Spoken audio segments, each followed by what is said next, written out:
Let's go! ဒါလာရင် YBS လမ်းကြောင်းများစတင်ပြေးဆွဲပြီး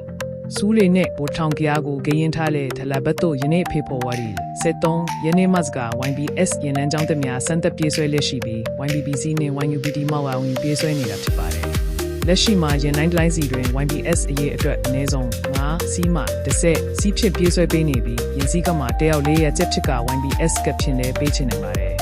စီးနှင်းတို့သူတွေအနေနဲ့ဒင်းတို့ရဲ့စတင်ပြေးဆွဲရာစူးလေးနဲ့ပိုထောင်ကြတွင်ဒါလည်းစူးလေးခီးစဉ်စံတက်ပြေးဆွဲရင်နဲ့ပိုထောင်ကြဒါလည်းခီးစဉ်စံတက်ပြေးဆွဲရင်စာသားချိတ်ဆွဲထားသောရင်များတွင်လိုက်ပါစီးနှင်းနိုင်ပြီးအဆိုပါခီးစဉ်များအတွက်ရင်လိုင်းနံပါတ်များမတက်မရသေးကြောင်းသိရှိရပါတယ်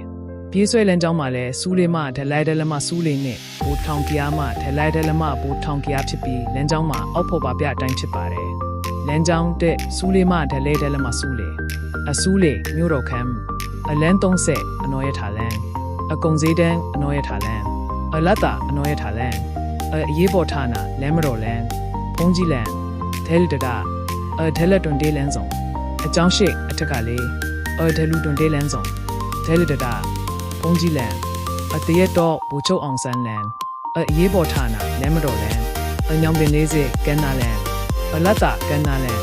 အ6ထက်ယုံကန်းနာလန်းအစူးလေမြို့တော်ခမ်း